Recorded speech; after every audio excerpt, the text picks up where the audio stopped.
we're on episode 130.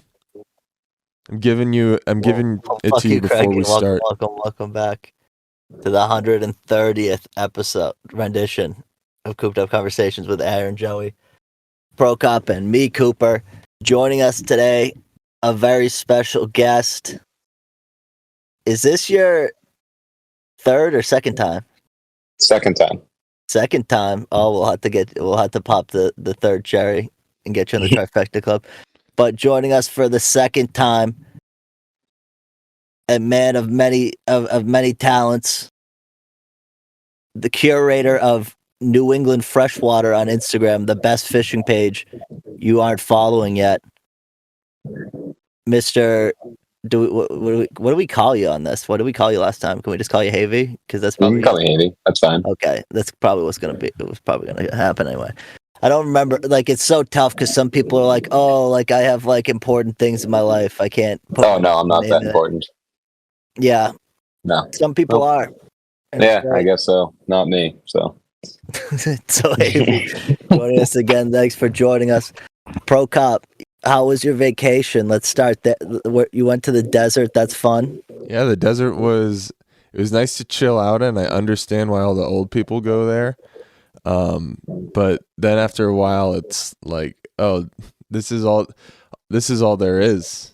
This is it, and you have to drive like 2 miles out for the next patch of civilization, or not 2 miles out, like 2 hours out for the next patch of civilization. Where were you in the desert? Arizona. I mean, wow. Phoenix. But yeah, I mean, essentially the whole state. Arizona. That's the whole state.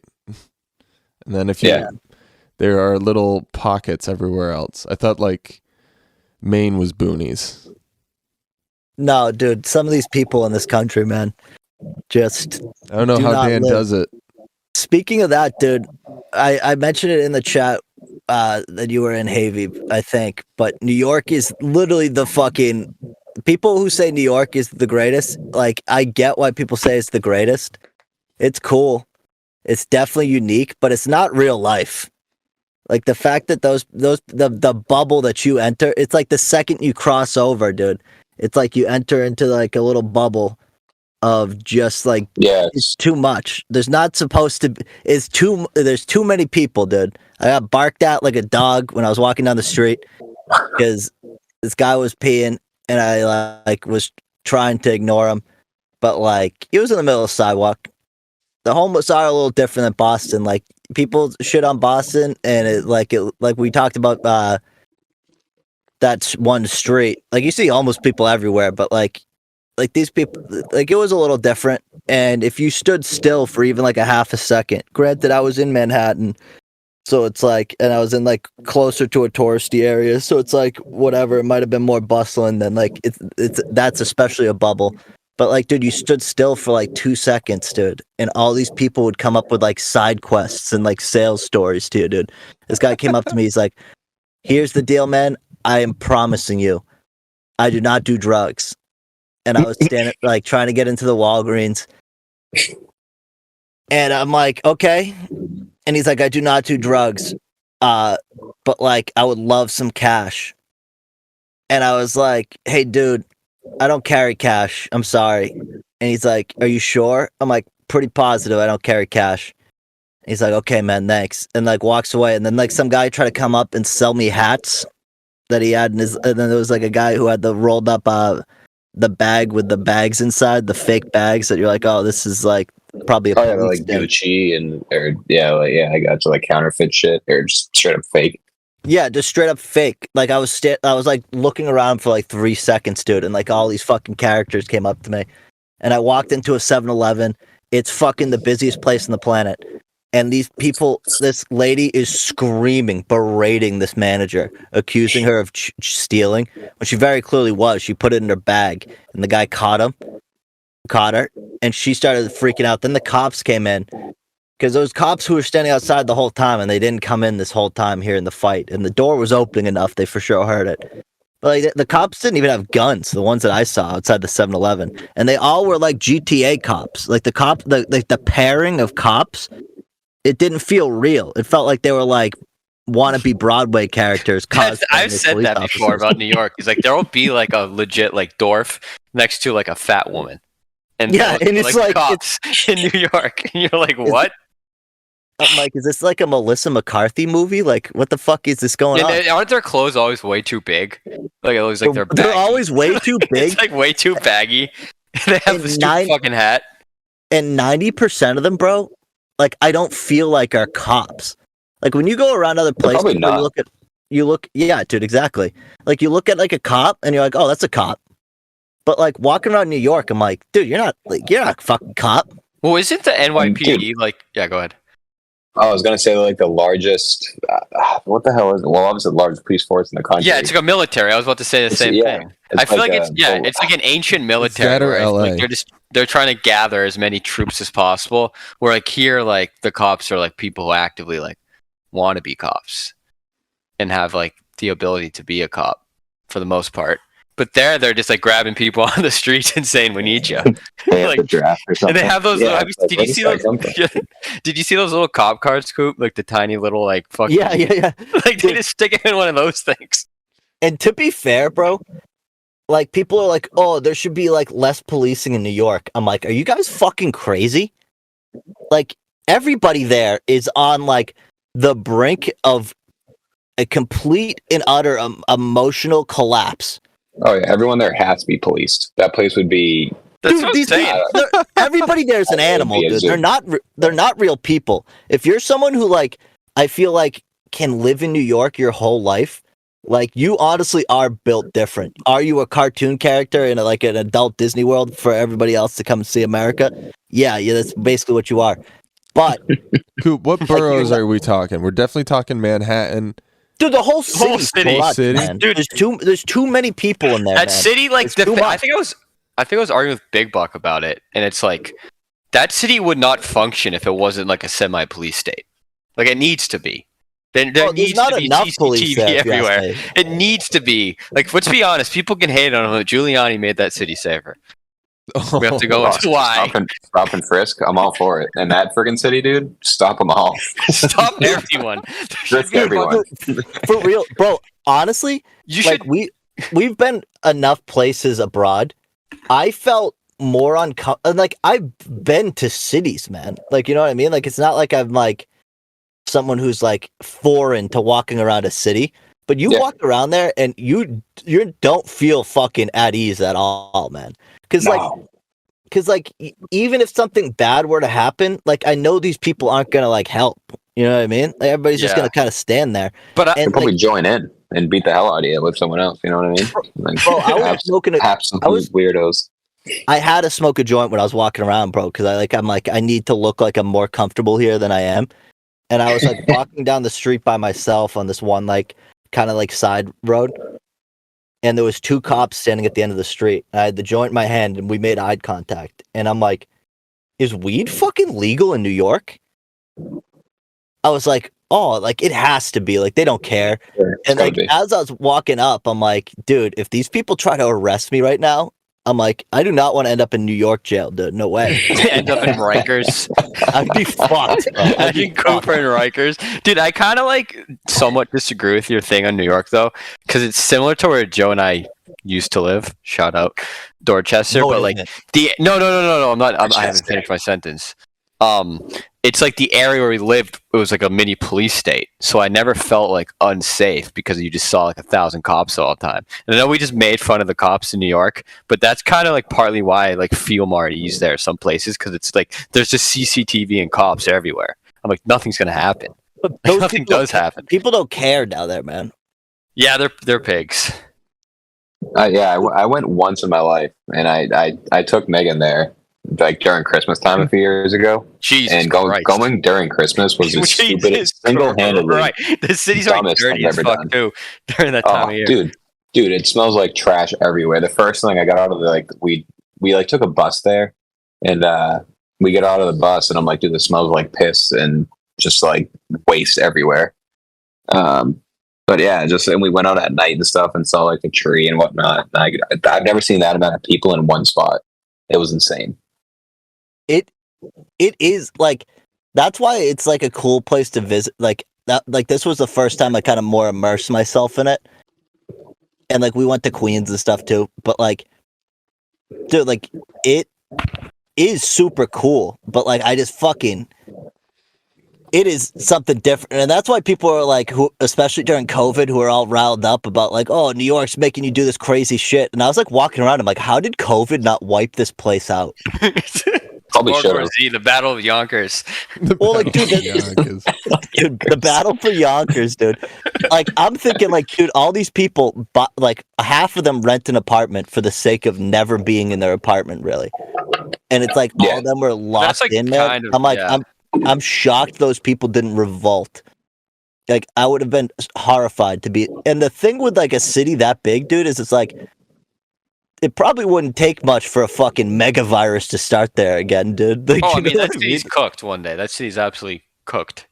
I mean, dude, there's probably something brewing in the like. You see the rats there? Dude, like, you see him in the train. I saw a rat the size of a 80-pound dumbbell in fucking New York City. Like that thing's carrying something funny you do not want. Dude, the fucking plague is definitely still lurking down there. Mm-hmm. Dude, I hate defending New York though, but I love when people from like stupid fucking Midwest states will be like, my city is everything. Like New York's not that special. I'm like, like there's nothing like New York. Come on, guys. Like you can hate New York and say it's dirty, but like there's nothing on earth like New York. No, like, there's no other city I've ever been like overseas. Oklahoma City has food and bars too. It's like shut up, you fuck. Okay, Even Boston doesn't even come close. As much as I will wave the flag on that. Like no, like we like there's no rivalry. Like we like pretend there is. New York's like who? Well, I mean, especially in like sports now. Yeah, sports there is, but even sports, it's like not even like nowadays. Like Yankees, Red Sox, dude. It's like you don't even have to watch the games. Like fuck, I was actively rooting for the Knicks. I want to see the Knicks win because that city will. Yeah, like that would be fun just for the content. Yeah, it would be an absolute freaking zoo. That's a basketball city. That's a basketball city. It is, honest. That's all they care about there. They don't give a fuck about anything. Yeah, and it's so unfortunate that like the owner just like for so long has not cared. And I guess that's what Boston owners used to be like when we were like when our parents were kids. Yeah. So it's like you almost feel for them, dude. You're like, damn, that sucks, dude. Because like that city needs something, man. They like not saying they need like a 9/11, but they need like a like, they need a unifying thing like that. Like they need. Like, we need another. Not another 9/11. Another Boston bombing. Thanks, Coop. I didn't say that, but yeah, but to be fair, dude, that really rallies a city. What happened after the Boston bombing? We won the World Series, dude. Big pop. I feel like we were gonna win the World Series anyway. Let's be honest. Sports. No, we weren't, dude. We weren't predicted to be that good. Granted, the pitching staff was unreal, but yeah, it's true. Like that team, looking back at it, was loaded, but like it was. You look back on it now, you're like, damn, that's good. But at the time, you were like, this is a lineup full of absolute schmucks. Dude, you needed like Poppy to bat like 800 in the fucking playoffs, and then you needed fucking people like Johnny Gomes, like. That's why World Series is so cool compared to the like even the 2018 one was fun. I watched every playoff game. I watched a lot of games that year too. I did too. I watched a ton. That like 18 freaking inning game, World Series game that Evaldi went like 7. Dude, it was fucking money. But that team that whole year, it felt like they were like the Warriors the year that they were like 7. Like the year with Durant, man, where they just like you knew they were getting to the finals. Like there was no way anybody was beating them, and it's like but the playoffs were pretty because we beat the Yankees that year, right? Like in the Endeavors hit that home run. Like that playoffs was really fun, but that season was like it wasn't as fun. Like it just was like we stomped everybody. Yeah, it's very true. In the 2013 I was looking at the Red Sox roster for 2013, dude. It's crazy looking back. We had like Steven Drew. Yep. So many random dudes that you just like. We had Jake Peavy, or he was like legally blind. You ever hear that? Yeah, dude. Was he just like sniffing the ball before it came? Was he like, He had like, he had like contacts that could enhance it, but like legally, if he took them out, he was legally blind. Like, wasn't not allowed to drive a car or anything. Dude. Absolutely insane. Remember the Twitter account like will Steven Drew get a hit? Like that year, Dude, he batted. I think he batted under 100 in the World Series. Dude. Oh, That's insane. I'm gonna look that up. 2013 World Series. Steven Drew. What did he bat? dude, and then my favorite player on that team was Napoli, dude. I don't think I ever Like buttoned Napoli, more yeah. than fucking 3 buttons after that ever since. Like, Oh, I remember. dude, I used to fucking let it fly. That was the Don't Fear the Beard year, right? Yeah, dude, that year was fun. Because that was like Bogart's first year, I think. Like he came up from the Dude, minors. I think he he played batted. a bit. Yeah, he did because Steven Drew was a full-time shortstop, and he batted 158 in the World Series. Jeez. 7 strikeouts, 2 RBIs, hit a home run. Series. That's crazy, dude. 158. Dude, I was back. Couldn't stand his brother, JD Drew. Terrible. Oh, dude, Remember when he was they were on the both team? annoying. Yeah, Oh, I absolutely remember. terrible. Dude, I remember the guy came back from spring training one year, and they were like, "Oh, Steven, how you feeling?" He's like, "Oh, I got a bad disc in my back." I'm like, "Dude, you just went up to spring training and you're gonna complain about it? You had a whole off season to straighten that out." It's like, what are you talking about? Yeah, I'm like, dude, he was such a pussy. Dude, those teams just had characters, though, man. That's the problem with the Red Sox and the Patriots right now. Is like, there's no one really on the teams that I'm like, oh, this person's fucking dope. Like the Red Sox used to The be Sox are kind of fun to watch right now. Yeah, they're fun to watch, but I'm saying like the intrigue for the team, other than that, like there was like Yeah, I one, agree. like, I know what you're talking every about. time Poppy talked or Pedroia talked, it was a clip. Like the Celtics kind of have that, the Bruins kind of have that, but like the Patriots, nobody. I mean, Yeah, absolutely like, no one. Like with Mac Jones, I don't know. What am I supposed to think? You know. I just hope he doesn't come out and completely suck. But if he does, dude, I'm gonna be like, dude, you guys should have fucking sold the fucking house for Lamar. I said that like a few podcasts ago. Like you're gonna look back at that and be like, that's so dumb. Because you're gonna have to pay Mac Jones stupid money if you're gonna keep him, or you're gonna have to go back in the draft. And if we're a fucking middling team, you're just gonna draft another Mac Jones unless you trade up. Yeah. So it's like, exactly. We're in the fucking dead zone for that. And it's like the same thing with the Red Sox, man, where it's like, I really feel like the ownership is kind of checking out. They kind of did their job, like, realistically. Well, dude, that's exactly what they're doing. Look at John Henry. He bought, how many teams now? I'm like, dude, you're going to buy, like, what, the Penguins he bought? And he's some soccer team now. Yeah, I'm like, dude, and he's just, I don't know. That's frustrating. I'm like, dude, focus on one team. Like, dude. Aaron, is it Liverpool? Yeah, Liverpool's falling apart too. And yeah, that's his team. The Penguins didn't make the playoffs for the first time in like 18 years. And it's just like the Red Sox, they signed Devers, and I don't think they signed Devers because they wanted to, and are like, oh, we know. Oh, they had to. They had to. If they got rid of the city would have burned down. Oh, dude, I wouldn't have watched. I like barely am in it for the Red Sox anymore, man. Like, it's more of just like, it's not even if they're fun to watch. It's more of like, I don't want to give them my fucking time because like, this isn't it.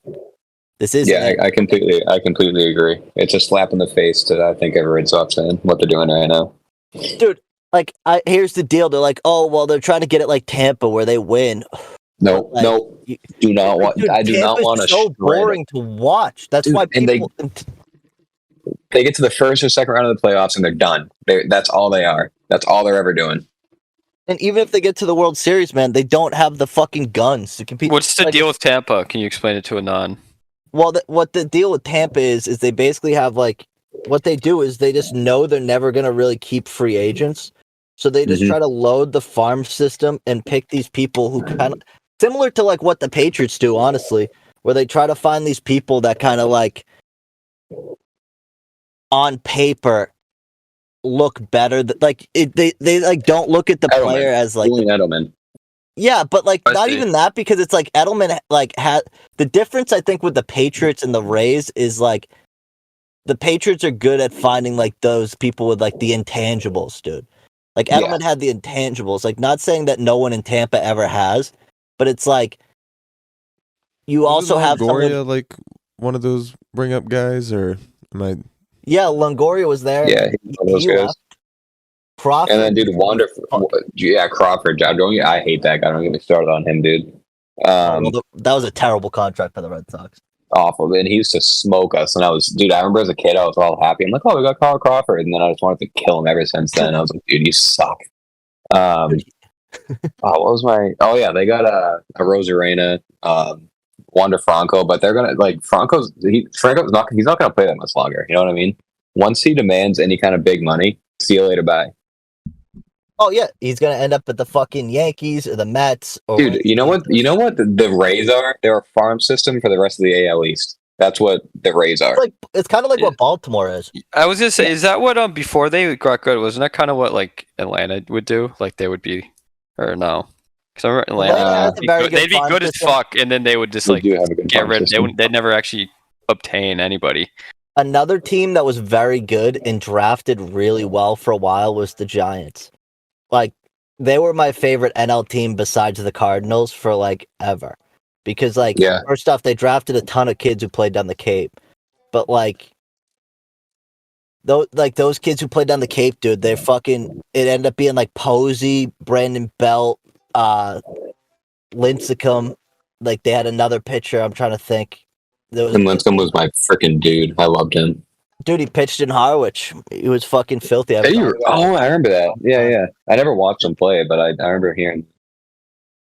Dude, there was some people that when my dad and I would go back in the day, like we have some of the stars of the league in the last like 20 years. Like we have their like autographs from like college, dude. Like the thing is, yeah, like.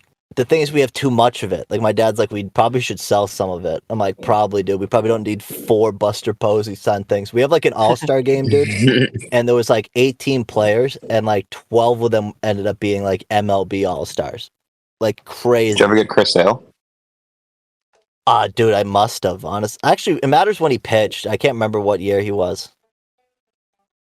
He was probably right in that wheelhouse, right? He's like 32. To like 06, 07, which I think might line up with that. Well, because like Posey and stuff, I think might have been 05. Okay. So it's like that far. There was like a sweet spot between like, honestly, until like high school when we just like didn't really have the time.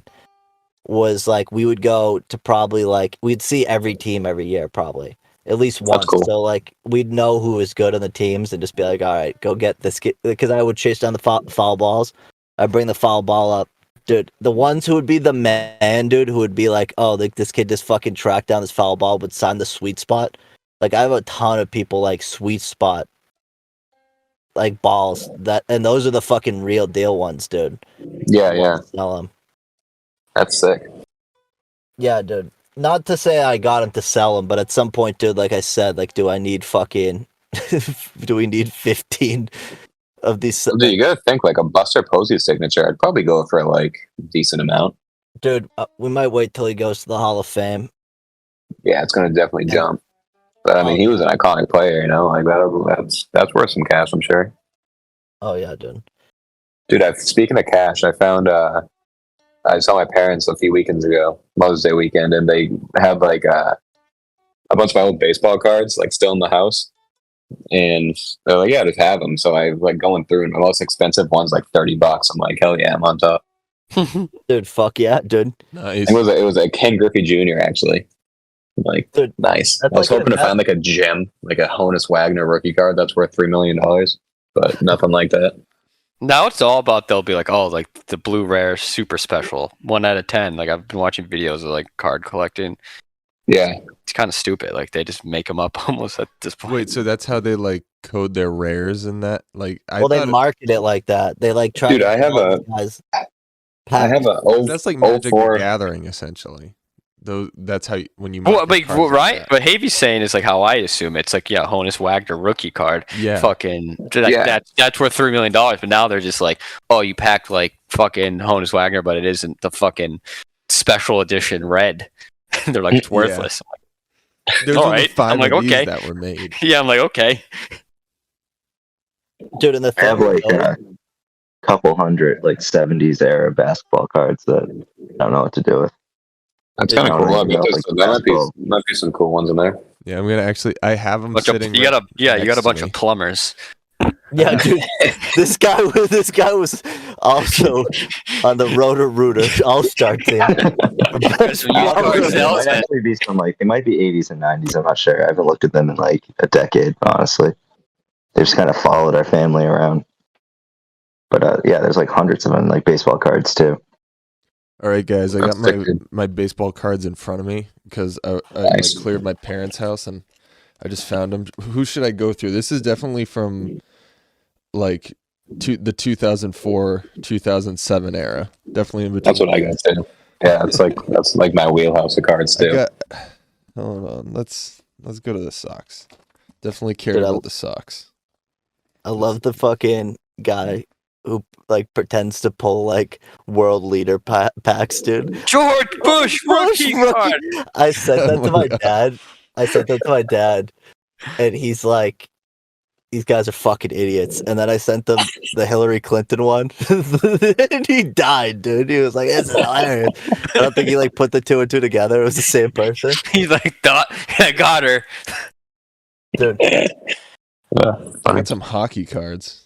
I got a Coco Crisp. Coco Crisp. I got a Topps card. He's right at the top. Who else I got?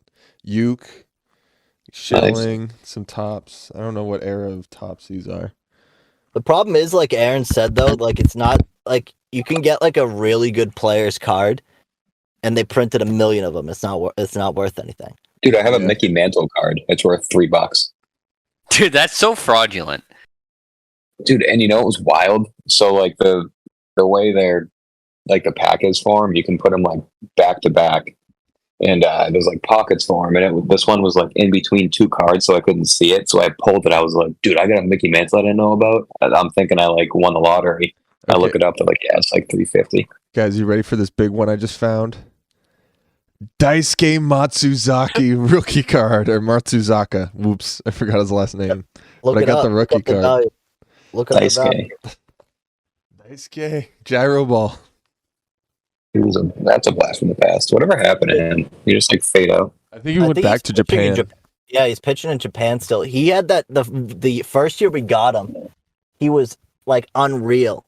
Like he was a big reason we won the World Series in 07.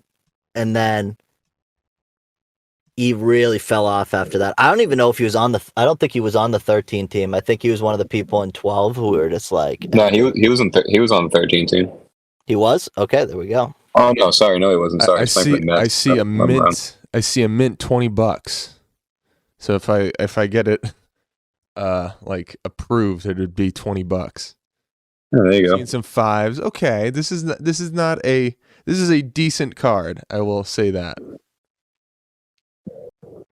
If you can get $5 for a worthless piece of paper, it's pretty good. Yeah, I'd consider that a win.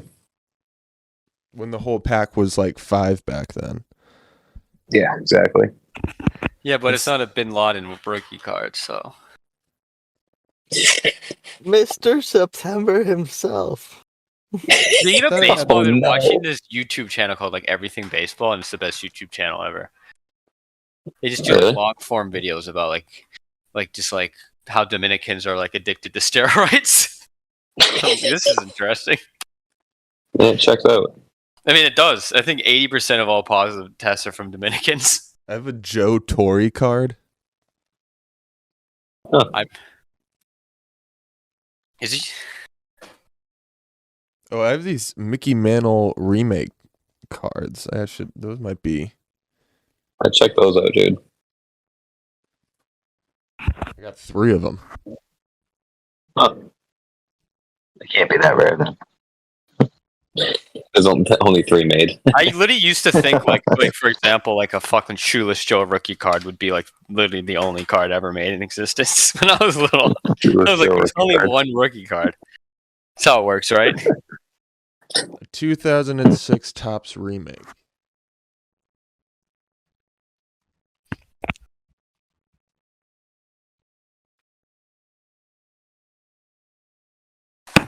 Okay, absolutely worthless.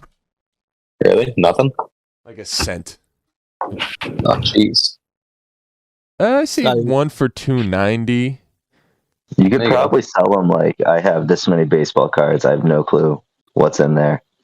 Give me $100. Dude, mystery box. That's dude, what yeah, people well, do. That's what people do. They'll sell their boxes, and you can Yeah, buy 'cause, them like, on like I'm- eBay. Never gonna go through all of them. Oh, I have mine organized. That's why. Look at Yeah, I that. got mine. Like I a did nice teams case. of the year I had. Nice. Crumple them up, Prokop, and pretend you don't know. Got a Jeter, got an A-Rod. From that era. Oh yeah, but on the channel, one of the videos is about how much A-Rod sucks. And honestly, I never like paid attention to how much he actually sucked as a person. Like, I didn't What was realize a person? Yeah, he was I the didn't realize worst. he was an that absolute awful. douche. Yeah, no, he was on and off the field. He was just a bad dude. Wait, he got What's addicted to something he like some did? weird like Jewish mysticism because of Madonna. A-Rod? Right. I didn't hear about any of that. Yeah, he got like addicted. He like cut his whole family out. Absolute psycho. Yeah, but then Jeter's ruining his legacy too now, right? Because he's bringing Is the he? Marlins. Yeah, but aren't the what do they call it? Oh, Yeah. Because they're like the worst fucking team. He just yeah. I don't really know why he did that. he fired the mascot, which is funny just to think about. The Marlins. Just so Yeah, the frustrating. Marlins. You got rid of the mascot. This is your fault. Dude, you're done, dude. I'm sick We're of you. selling the whole team. You're not hyping anybody up. All 15 Oh my people God. that come to Miami Marlins games. Dude, yeah, see, I actually they're went to a trying to make Marlins game another before. stadium in Florida. I feel like they should Another just team, rather. Yeah, right, dude. But they should be taking teams out of Florida. Dude, The give one to Marlins like, game I went to was the greatest I've ever been to, like in terms of like The sports stadium's- game. you know what Dude, they should do? Oh yeah, I've actually heard that. The best stadiums are the ones with the teams who suck the most. They put the most money into the stadium. Dude, there's literally like I saw one of the teams, and then will be like I saw on the channel again. They legit have like a full movie theater. Yeah. In the stadium, like you can watch a quick Dude, movie. after like seeing that, it really brings into perspective how much Fenway, and I say this with love. I love Fenway. Fenway sucks. But I would Oh, never want a terrible. stadium to Terrible have park. like good amenities. So I wouldn't either. No, you don't You know want what that. also sucks, but is like you have to go because it's the building is Wrigley. Like it sucks. Dude, I've been saying that for years. I really want to go to Wrigley. It's Yeah, like it's I like really a wanna go pain to to Wrigley, watch too. the game there, but It's a to vibe, say you've dude. been there. Like Yeah, Yeah, It's that's just how like- Fenway's yeah, a vibe. it kind of reminds me of like there's a stadium in this team in the English soccer, which is one like if they win their next game, they'll move up to the Premier League, and their stadium was like a tiny little piece of shit that only fits like 10,000 people. But like to get into the stadium, you literally have to like walk through people's like backyards. Like that's kind of sick. Like it's a fucking it's just like- dump, but that's it's like the sick vibe. as fuck. Yeah, like it's sick, dude. It's just I don't know, the nostalgia Yeah, and the feeling. Yeah, I of it love is that. awesome. Like old, the seats are disgusting. You can't Yeah, even see because there's a pole in your face. Like the floors are just sticky everywhere. It's like why? It's I wouldn't fucking change awesome. that for the world. Like yeah, walking into Fenway, dude, you're just like I don't know. It's just the best feeling. Like I don't know why they tore down Old Yankee Stadium. They should have kept that. Yeah, but that place was falling apart, dude. Remember, I was watching like videos of that thing during the like in like the 2000s and 90s. Like that whole entire stadium was like on the verge. Oh of yeah, collapse. dude, it's New York. You can't have That anything thing nice was in New York. crazy. That atmosphere though, back in the day.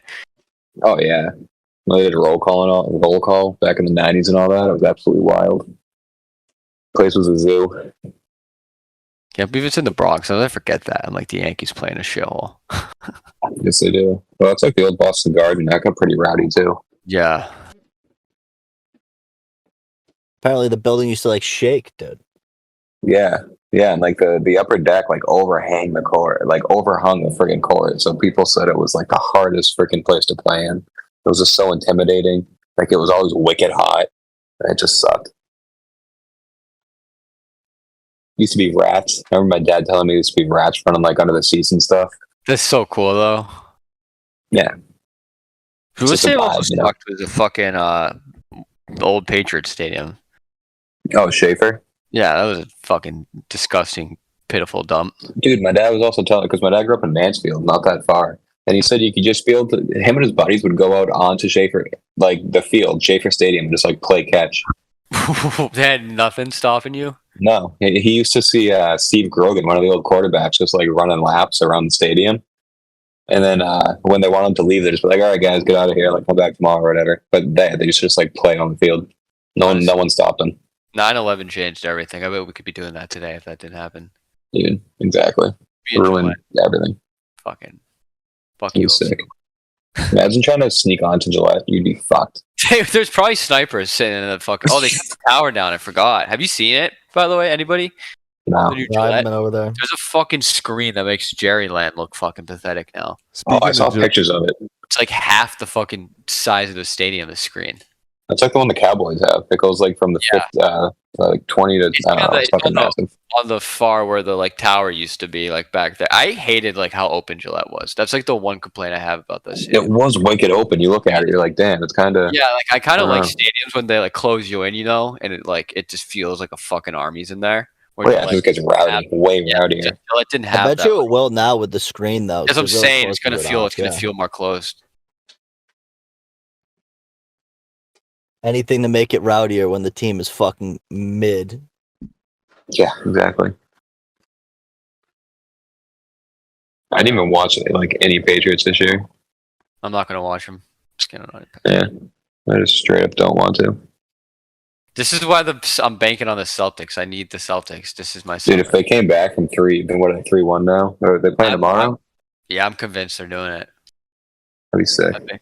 I've been convinced. Dude, they talk about the Bruins collapse. Anyone watch that? That'd be awesome. I don't think we haven't talked about it yet. I don't think the emotions have settled. We're still sore. Right. But it's also good to see like the Panthers are rolling through the playoffs. So it's like, oh, we got beat by a good team. Yeah, are both rounds sweeps right now, Cooper? Yeah, I think Carolina is down 3-0.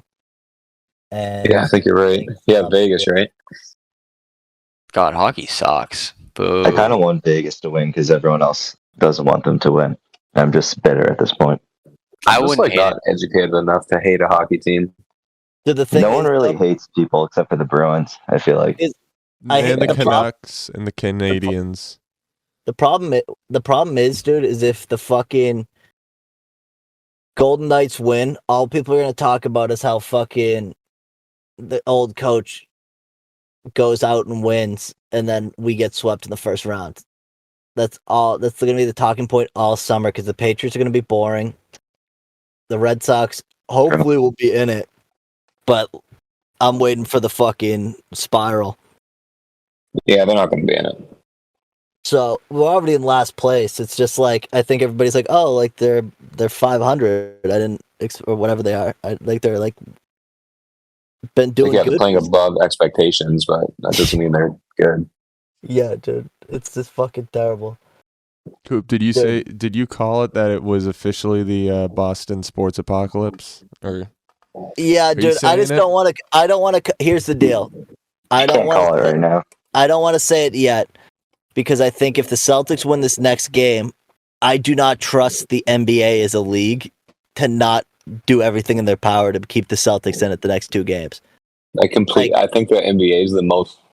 I don't know. I think they fix shit easily. It's the easiest sport to rig, in my opinion, because, like, perfect example, Harlem Globetrotters. They're always going to win at the end. I don't remember. That's like the kind of the bit, right? They have that. What's the bananas? They have the banana league. Savannah Bananas. Savannah Bananas are great. Yeah, they're funny as hell. But it's like it's a curated experience. Like it's like I feel like the NBA is the easiest one to because it's like just like sometimes you watch even the games and you're like, why are you guys choosing to play like this? Like they'll just all stand around the 3-point line. No one's hit one in like 5 minutes, and you're like, why aren't you driving? Dude, that makes me so. You got a guy like Al Horford sitting at the 3-point line. I'm like, bro, what do you? Who do you think you are? Jaylen Brown get in the fucking paint, dude. No one moves, dude. Like when it turns into the ISO ball, you're watching it, and they're up by 12, and you know that they're going into fucking ISO ball. And they're gonna fucking blow the lead. And once they blow the lead, you don't want to like this Heat team is too good to like just like like the reason I don't think they had to worry about it with Philly is because Philly's a spineless team, dude. You knew once they were going to Game 7, it was over. Yeah. You knew That's they true. weren't going to be able to close it in Philly. You just knew it. No. You're like, you could just tell. I'm like, I haven't had faith in the Celtics team since like January. But Yeah, I don't think Miami's not a team to take lightly. I mean, Jimmy Butler is a fucking, what did he drop 30 the other night in a loss even? yeah, dude, and you got to think, if you're like, I completely forgot what I was going to say because something was fucking happening outside. But like, if you're like someone who thinks the NBA is like slightly rigged, like what Dan from last week Dan Labby was like, oh, like the NBA is so rigged. I'm like, well, dude, if you think that, then like, why are you letting them script the story of like Jimmy Butler taking this team from the 8th seed to the NBA Finals, like fucking leading the way? Like, why wouldn't you try to fight that by actually playing fucking good basketball? Shit, there's a fucking spider in there. Hello? Okay. We lost Coop. We got eaten by a spider. He's gonna turn to fucking Spider-Man. Whatever, dude. It's fine. Dude, it started raining, and Yeah. like, I take Lucy out every night, and the nights I do the podcast, normally my dad will take her out just because like she like I normally am out here a little later, and then he's like, dude, it started raining, and he's like, you're gonna have to take Lucy out. I'm like, damn it. Dude, how's Lucy doing? Dude, she's doing. I think we need to put grip tape on the fucking stairs in the back, and like my dad's worried about fucking the deck up, and I'm like, dude, this dog, just like she hates going down the stairs because it's like an acrylic deck and it's slippery, and her hips are bad. Like 13, bro. Like, she's an old dog. Oh wow, Black Lab. Yeah, Black Lab. She's got fucking these huge cysts all over her, dude. Like we thought she was dying in like probably around December. She had this spell where like she was just out of it. And this is the same dog you had in high school, correct? Yeah. I've had it since I think middle school. Holy shit. And dude, my parents like panic bought, like they thought she was about to, so my dad bought like a pillow the size of Lucy, basically of just her face, that they like bought, and it's in our back room, like where they watch TV. And she still kicked. She kind of got out of it. I think she has like some medicine she's on. Like at night, she gets a little fucking out of it. I think, like, because I'll wake her up to take her out, and she's like, and she also like can't tell when people are home. Like I left my basement door open because I was home today, and she went down and was sleeping down there, and she like barked a few times, and I'm like, dude, I'm home. And then she fucking went downstairs and then stayed down there all day until she realized I was home. So she's like out of it sometimes. Yeah, she's just old. She'll grab her toy and fucking go crazy for about a minute, and then it's just like, all right, nap time. Lights out. See you later, bye. Yep. I tried playing with her like out back, but our backyard, dude, because the trees from like one of the hurricanes came down, and like our backyard got fucked. So there's like a ton of like divots and shit now. And if she like runs around on the hill and then hits one of those divots, dude, she goes down, and you're like, oh, it's like watching like an old man fall. Oh yeah, it's like it's a broken ankle. Yeah. But yeah, old dog. She eats and shit still though. That's when you know it's kind of done. Oh yeah, when they stop eating, stop going out. If they stop moving, dude, that's when it's done. Yep.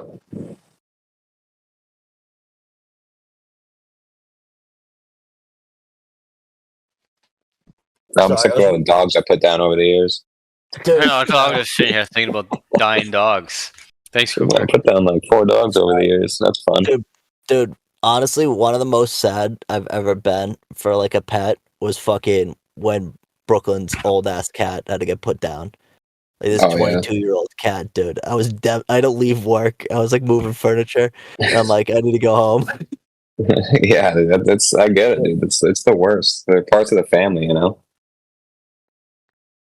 Dude, the cat was just the legend, dude. It would go after like French fries and shit. So like you'd sit down with fucking food, and it would come running up, and it like would be like falling over, and she'll fucking go after the bag, and you can't stop her, and you feel bad pushing her because she's so fragile. Like I can't fucking shove this ancient cat away. So you just let it eat a fry or two, and it just did its thing, dude. Eat a fry or two. You gave it a fry or two as an offering, and it was like fine. That's pretty funny. But anyway, Havey, dude, fishing. Have you been? You have like do you have like one of those foldable kayaks? No. So what I've been out on recently, my buddy bought a boat last summer, and he built like a nice deck on it, like a casting deck and stuff. Put like some sweet lights on it and whatnot. And we've been going out in that lately, and that's when I've done the majority of my fishing. But same kid that bought the boat, he was selling he bought a kayak last summer. It's like a big 12-foot one you can mount a trolling motor on. And he's getting rid of that because he bought the boat. So I bought that at like a wicked good price. So I'm going to get out on that eventually. I just have to get like roof racks on my car or Megan's car or something because I have no way to get it there. The thing's massive. What do you troll for in fresh? Can you use it in saltwater too? Oh no, I mean the trolling motors is for getting around. I don't like actually troll like fishing wise. It's just so I don't have to paddle because I'm fucking lazy. That's a fucking good move. You could troll for something in fresh water, probably, right? Yeah, I've trolled for bass and I've caught some. Dude, do the pike and the pickerel dude go after it? See, I've never pickerel are kind of lazy. Like they kind of just hang out. Like you have to pretty much, from my experience at least, I've had to throw lures basically on top of pickerel for them to even move. But I don't target pickerel because they suck and they have sharp ass teeth. Pike, I don't even know if we have them in this part of New Hampshire. I think you have to go like pretty far north. Dude, those things are like freshwater barracuda, dude. Yeah, it's pretty nuts because they look like pickerel. Like when you look at them, they're just the size of a fucking car. I've actually, dude, a guy. How do I know this dude? It was like a family friend of a family friend. It was super weird, but I got word that he caught a northern pike in a pond in Hyannis ice fishing. That's crazy. And the thing was, he wouldn't tell anyone where he caught it. He's like one of those guys. He's like, I'm not going to tell you where I fished. Dude. I'm like, dude, it's mad annoying. Like I'm part of like groups on Facebook and stuff, like New Hampshire bass fishing. People are like, oh, I pulled out this 7-pounder, and people will be like, oh, where'd you catch it? And he's like, I'm not fucking telling you. It's my spot. I'm like, bro, you don't own ponds. Like it's not your spot. I almost want to do everything in my power. That's like ski people who won't share their lines. They're like, "Oh man, yeah, I'm like, dude, ski the sick line." They're like, "Where? No, man, that's just for me." Nah, bro, it's a private spot. Like, no, it's not. Like, you're gatekeeping joy. Like, you're gatekeeping my. I'm gonna kill myself if you don't fucking tell me. You should comment that. All that shit's like, I have cancer. I'm just trying to find a. I will have one last good run. I'm gonna actually kill myself if you don't tell me. Oh my god. But anyway, where the hell is that story going? Oh yeah, the fucking pike. Yeah, I had a picture of that one time, but I lost it. But I mean, this thing was, dude. I'd say, I honestly don't even know. The thing was massive. But the one fish in freshwater that I would at one point want to try to target, and I wish I had the patience for, was like a muskie. Muskies are apparently. Where do you even go to catch muskie? Dude, you have to go to like the big lakes. I'm pretty sure, like in Canada and like the Great Lakes and stuff. You think? Like Great Slave Lake and like Yukon, or like. Jesus, Aaron. What? What?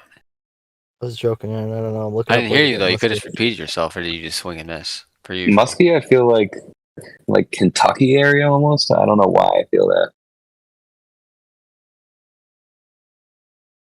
But muskie are River, Great Lakes, Hudson Bay, Red River, and the Mississippi Basin. So I think that's like the top of the Mississippi.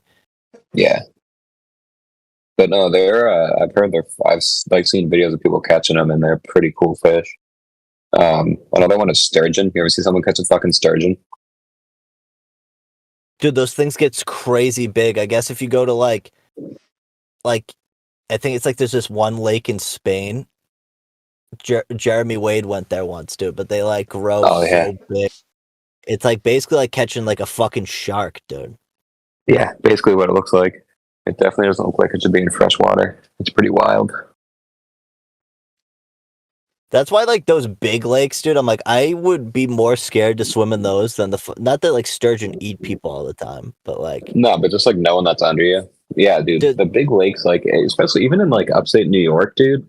Some of those lakes up there are freaking nuts. Like people pull some weird fish out of those.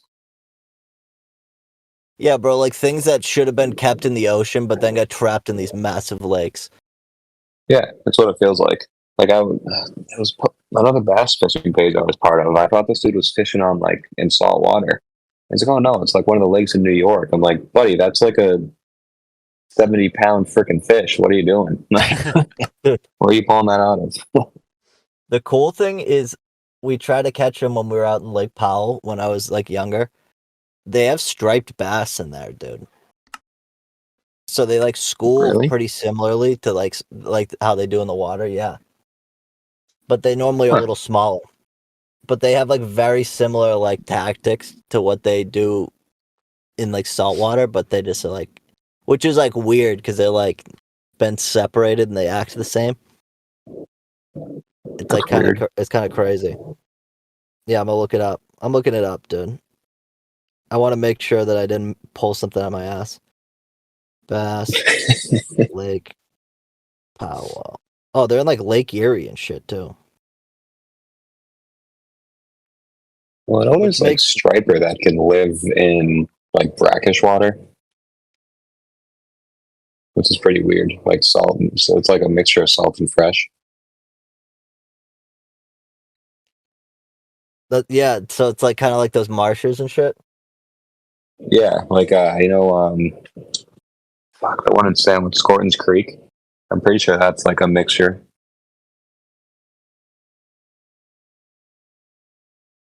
Dude, it's fish are fucking crazy, man. That's why I like fishing, because you like pull this thing out of the water and you're like, this thing is fucking. It lives in a whole different world, dude. Yeah, and like you really got to fool a fish to catch it. Like people don't actually realize for the size that a fish's brain is, which can't be big. They're pretty smart, especially like trout are wicked smart. Like people think they can see like line, like fishing line and stuff. Like even bass. I don't know. I feel like just to fool a bass into thinking that your worm's real, like the lure's real. It's not like super easy to do. Like there's days you go out there and they're just not hitting anything. It's like they know. It's so fucking frustrating. Yeah, dude. Like one of them just got caught yesterday, and they're like, "We're not dealing with this shit again." Yeah, exactly. I feel like when I catch a fish in like a certain spot, I'm like, well, that's especially like a big fish. I'm like, that's probably the only big fish over there. Nothing's gonna like hit this ever again in that spot, so I'm just gonna have to fucking leave. Like, I'm like wicked superstitious about that shit. I like never cast like if I catch a fish, like I never cast over there again because I just feel like I'm just not gonna get a hit.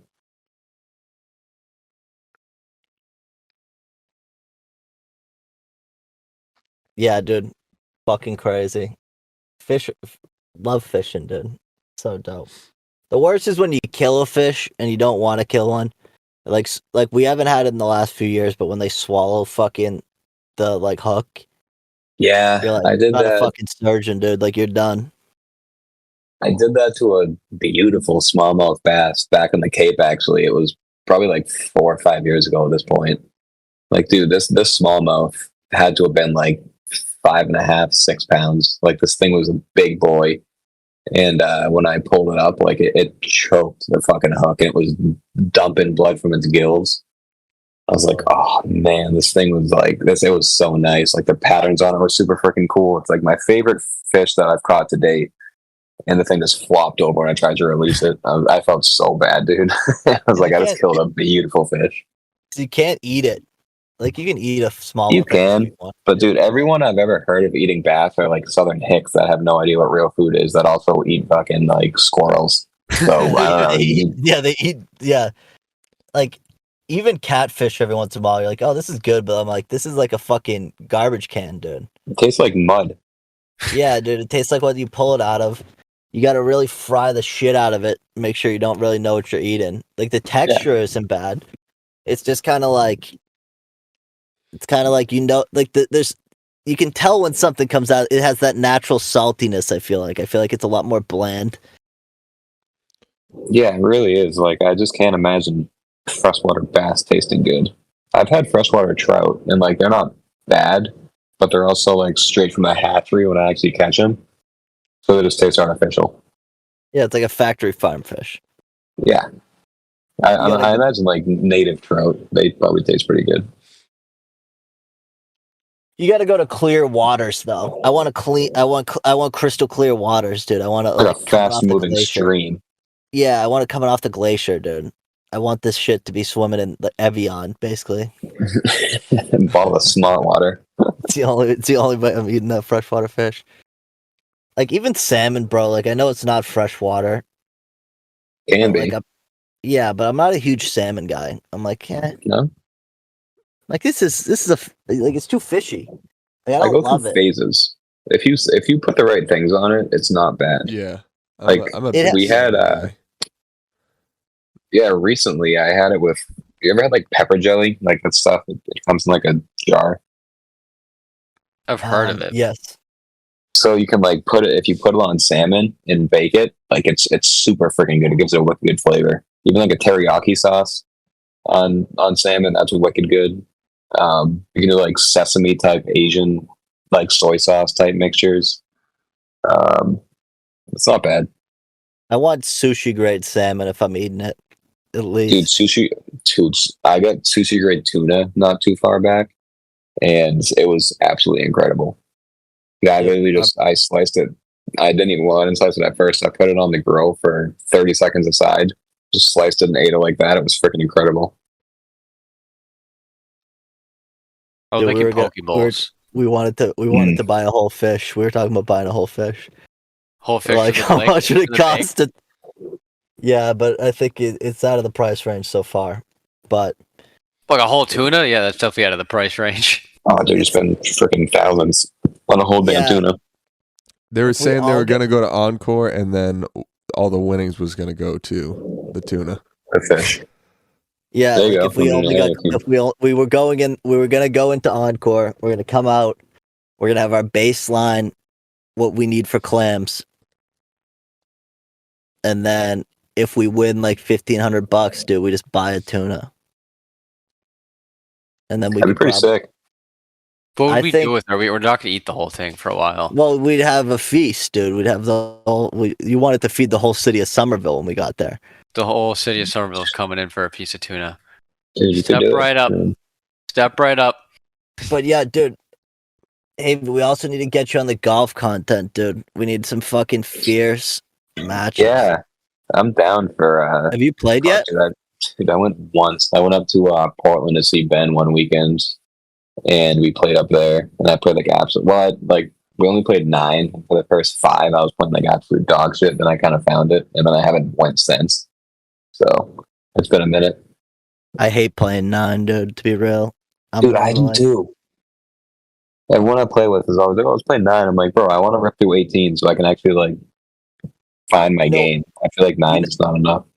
Dude, 9 is like edging, man. It's like like, it's fun, but We like, should play 36 one day. dude, I used to I'd be play down for 36, dude. Yeah, when I was like, When I didn't have to pay for every round, dude. Yeah, Yeah, dude, you get that's what was up. But like now, dude, it's so tough. Like going like because if you go twice in a weekend, bro, you're paying fucking minimum $200. Dude, Well, that's so just it. expensive. And then I look for like memberships in the area and whatnot, and it's like, yeah, they're like $1,200, $1,300, but do I really want to spend that? Probably not. The thing is, this is the upfront thing because it's like if you can play 14 rounds between like now till end of October, it's definitely worth it. Yeah, Especially, and I could, but like, I don't know. I feel like you it's also have to like the course, dude. Like, I wouldn't want to just join a Yeah. course just because it's like if I don't enjoy playing it, like there's so many courses that like we end up going to, and I'm like, dude, this course sucks. like, You get like a like, Sandwich Hollows. It's like I never want to come back here ever again. dude, to be real, I don't mind Sandwich Hollows because like you know what you're getting when you go into it, That's and true. the layout's fun, and it's like if you keep it in the fairway, it's or like the like dirt they call the rough. It's like as long as you keep it out of the woods, bro, like you have like a decent time at Sandwich Is Sandwich Hollows. Hollows the one we've gone to a bunch? We've gone to a decent amount probably just because it's so cheap. Like it used to be like Dude, it $35, is.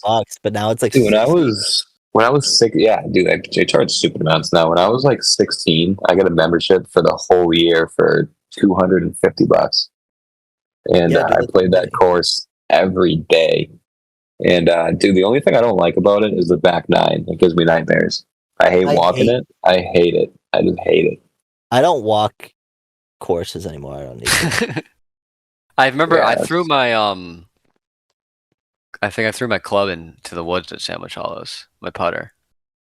The back nine is so yeah, I think it tough. was the back nine. I threw back my nine's putter. devious, dude. Like it was And like that first the guy hole- lost all his money and then just couldn't even excavate, so he just did whatever he could with all the hills. Dude, the 10th hole is like, oh, this is gonna be fun. Like this is like a drive, like it feels drivable par 4. Mm-hmm. And then it's like you go to that fucking next hole. It's that steep uphill. Like even if you hit a real good drive, you're You like like the power lines off to your right. yeah, dude. And it's like if you go left, you're done because it's like there's Mhm. no rough to catch it. So you're just gonna go into the woods. It's over.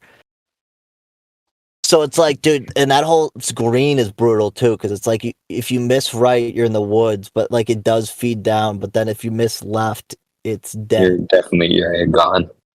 That 12th hole, I'm pretty sure is the par 3, and that one isn't terrible, but it's like It's kind of long. since it's like it's like a 190, and you're like, oh, and Yeah, if you you're go like left, teetering you're on done. 200. Yeah, Then the it's 14th it's pretty is open.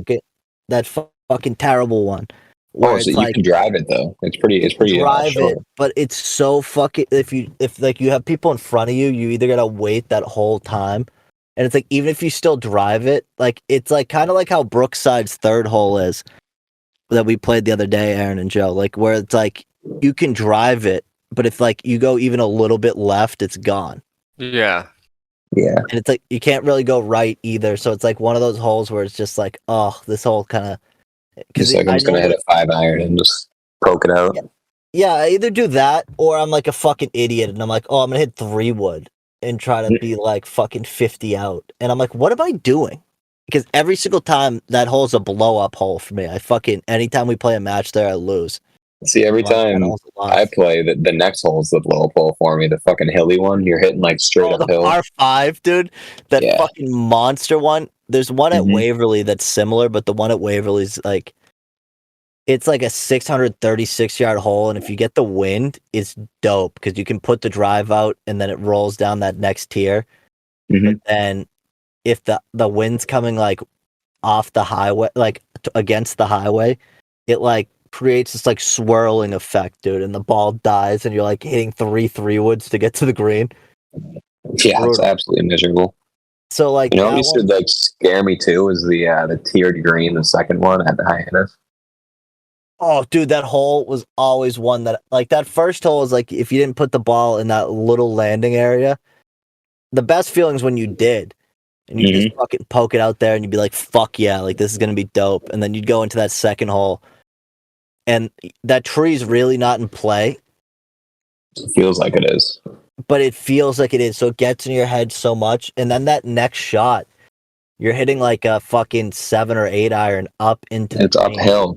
Yeah, up into a 2-tiered green, dude. Like that was a scary one.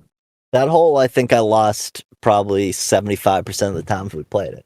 That next hole was that short par 3. I'm impressed that I can remember shit like this, but I can't remember stupid shit. But like, no, the next hole after that was it was the par 4, but it was like really par 4. but it was like you could take driver out. It was the same thing, but like if you ended up going right, you were fucked because then you had like a crazy shot uphill. Yeah. Yep. Yep. And then that next hole had the little fucking goose pond at the bottom. It was like a pond. Yeah, you were hitting downhill. I was in that other fairway on that par 5, like on the back 9, so much more than I think I was in that fairway. So Oh like, yeah, I would 100%. have to hit up over the trees. Then that par 5 was normally good because if you got, I was able to get it over the bunker, and not Yeah, the bunker on the right. yeah, and it's like if you can get it over that bunker, you can really kind of hit like you can just hit like a long iron, and kind of That was a pretty good poke to get it over that. Yeah, so it's like not everybody you played against could. Yeah, So if that's you true. hit in that lower left area, it was a lot fucking harder to it was a lot harder to kind of get a good shot on it. And then it's like that next hole's the fucking nice one because it was a slight dogleg left, and you could just I just unload on driver. That was like one of the holes I won every single time. You can get that thing close too. Like that was a pretty short hole. Yeah, and then that par 3 is not bad normally because I think like 155 yards. Yeah, and the other one was like 190 or something. The next one was 190, and you had the bunker in front, so you like wanted to hit fucking 3 hybrid or something, but you knew it was too much club every time, so you'd swing out of your ass with a 5 iron.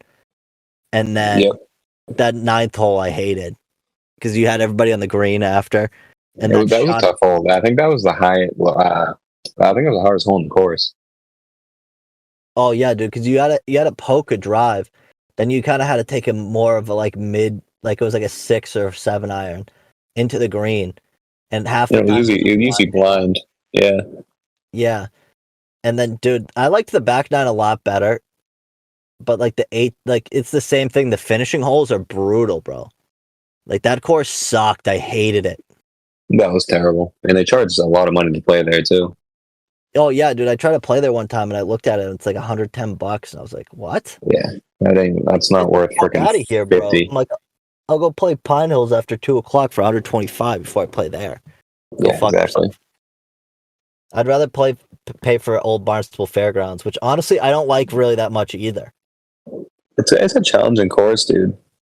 I like it, dude. It's just like I hate those kind of like tight in courses like that. Like I like the holes being a little separated because it's like not only the privacy thing, but it's also like, oh, like I'm not gonna fucking kill someone every single hole if I'm going left or right. Yeah, that's true. Yeah, that was almost like link style. It was so close together. Yeah, and it had like the thin trees, and you'd be like, they'd have the old ladies out there pushing their carts in the afternoon in their league, and you'd be fucking ripping your driver, and you're like, if I hit this lady, she's gonna die. That's very true. I just remember, like, the first time I played there, I remember playing the first hole, and I was like, this is going to be, like, quashing it. This is going to be target golf all day. Because it's, like, tight. It's kind of a tough tee shot. And then it opens up, like, a lot. Like, you can bomb driver on most freaking holes. Oh, yeah. I mean, that's a fun course, but it's like, I'd 100% play it over Hyannis. But, like, I'm trying to even think. There's the fucking shit course in Harwich, Joe, that I love playing because there's no bunkers really. They started to put trees and stuff up so it's more defined, and the greens have gotten a little better. But it's like literally just like wide open fucking link style. You just rip clubs. Yeah, I love that course. I mean, link it's style fun, is wicked fun. but is that one only 9? The one you're talking about, or is that the other one? It's only 9. You have to walk. But it's like there's no bunkers. The greens are like fairways, so it's like there's no. That's like an insanely fun course to play, dude. Because you can score low there. You score low there all the time. Honestly, dude, we should bring the clubs and go in the morning before people get up. I'd be down to do that at least one day, maybe like Sunday or something. Well, we're gonna be hungover, but maybe Monday, because that day's gonna be chiller, and I feel like.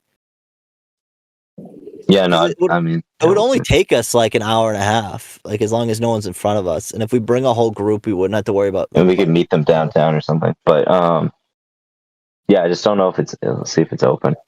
What's the course called? Open. It's called Harwichport Golf Course. I've been playing it since I was like a kid, bro. Because like that was the course when I was like we wouldn't play it all that year. I'd be always want to play like a Yeah, that was course. the first course I've ever played on. Was that one too? But it's a fun layout too, because like the front, like you have the first hole, it's kind of wide open. You can just rip whatever you want, and then the green's like elevated, but it's fine. And then there's like a short par 3. Then it's like it feels like a real course for the next 2 holes. Like it's a pretty wide open one. And especially if it hasn't rained in a while, like the fairway's pretty good, and you can you can almost drive every green. That's why it's so fun to play, dude. Because you can just fucking unload, and you'll be like right by the green, and you can just like roll. Yeah, the back ones, like the last 3, I think, are just like you can literally drive in. There's almost no risk of it going anywhere. There's one where you might get in the highway if you go not the highway, like whatever road. But yeah, that's like if you really cut it left, and almost no one does that. It's the fifth hole. Oh, I cut it left, so that's the thing that sucks about it. But when I was like in high school and I would go there, like we'd be playing like real good courses, and then I got the scholarship at Plymouth Country Club that one year. So then my membership was like only $400. So I just fucking would go out there and rip 36 holes, and that course is like real deal.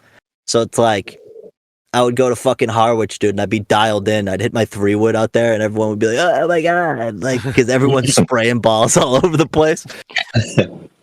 I think that was like the first course I've ever gone under par on, and it was like it's like one that like it's like me claiming like going like at Twin Brooks and being like, "Oh, I was under par," even though Twin Brooks is hard as fuck. I think Twin Brook is actually in bits of a par 3, dude.